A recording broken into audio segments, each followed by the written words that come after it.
વડોદરા શહેરના કપુરાઈ તળાવના બ્યુટિફિકેશનમાં ગેરરીતિ થઈ હોવાના આક્ષેપો પાલિકાના કોંગ્રેસ પક્ષના નેતા ચંદ્રકાંત શ્રીવાસ્તવે લગાવ્યા છે। વડોદરા શહેરના પૂર્વ વિસ્તાર ગણાતા કપુરાઈ વિસ્તારમાં આવેલા તળાવના બ્યુટિફિકેશન માટે વડોદરા મહાનગરપાલિકા દ્વારા આશરે 6.30 કરોડના ખર્ચો કરવામાં આવ્યો હતો।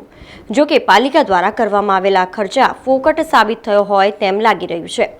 આ સાથે જ કોન્ટ્રાક્ટર દ્વારા આ કામમાં ગેરરીતે આચરવામાં આવી હોય તેવું પણ દેખાઈ રહ્યું છે। ત્યારે આ મામલે વડોદરા મહાનગરપાલિકાના કોંગ્રેસ પક્ષના નેતા ચંદ્રકાંત શ્રીવાસ્તવે આક્રોશ વ્યક્ત કરી કોન્ટ્રાક્ટર પર ગંભીર આક્ષેપો લગાવ્યા હતા। મારા હિસાબથી તો જેટલા રૂપિયો ખર્ચો કર્યો છે એટલે બધા જ તળાવોની બ્યુટિફિકેશન જોવી જોઈએ અને બધાનું કોણે કોણે મોનિટરિંગ કર્યું છે એ બી જોવું જોઈએ। કપુરાઈ તળાવની અંદર 6 કરોડ રૂપિયા ખર્ચો કર્યો એમના જ કાર્યકર્તા તારે રહે છે। હવે એમની નજરની સામે જો ગાબડા પડી જતા હોય એક જ વરસાદમાં અને બ્યુટિફિકેશનનું બ્યુટી ઉતરી જાય તો માણસ કેવું લાગે, એવી રીતે આ બ્યુટિફિકેશનનું તળાવ એક વરસાદમાં ઉતરી ગયું છે એટલે તળાવ દેખાવા લાગ્યું કે ગાબડા પડી ગયા છે, આ તે છે। ઇવન ધો તળાવ નાનું થઈ ગયું છે।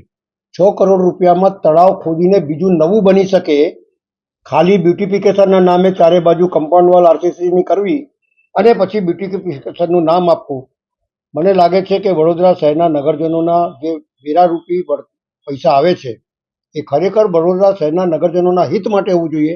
એની જગ્યા પર અધિકારીઓના હિતમાં હોય છે એવું બ્યુટિફિકેશનના નામે કરોડો રૂપિયાનું ભ્રષ્ટાચાર આ બહાને થઈ રહ્યું છે એવું મને લાગે છે। જ્યાં સુધી હુસાતુસીનું રાજકારણ હશે, જ્યાં સુધી ખેંચતાણનું રાજકારણ હશે અને જે હોડ લાગી છે કે હું જ બીજો કોઈ નહીં, એ હોડની અંદર બધું જ આ વડોદરા શહેરનું સત્યાનાશ થઈ ગયું છે। વડોદરાનું નામ ખડોદરા થઈ ગયું છે, બ્યુટિફિકેશનનું નામ અધિકારીઓનું બ્યુટિફિકેશન થઈ ગયું છે અને તળાવ જેમને તે ઊભા છે।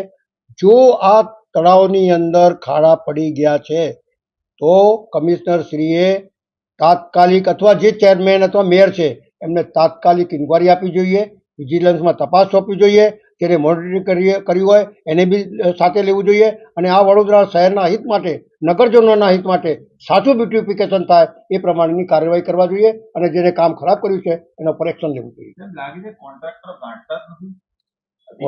કોન્ટ્રાક્ટર તો હાવી થઈ ગયા છે। કોન્ટ્રાક્ટર કહે છે તારે ટિકિટ જોઈએ છે કે નહીં બીજી વખતે, એટલે કોન્ટ્રાક્ટર હાવી થઈ ગયા છે અને પ્રજા વચારી ચૂપચાપ બેસી છે અને અધિકારીઓ પણ હાવી થઈ ગયા છે કારણ કે જાણતા નથી। આટલું બધું સભાની અંદર સત્તાધારી પક્ષના સભાસદો બી બોલતા હોય ત્યારે કામ નથી થતું, એ તો ચોક્કસ થઈ ગયું છે।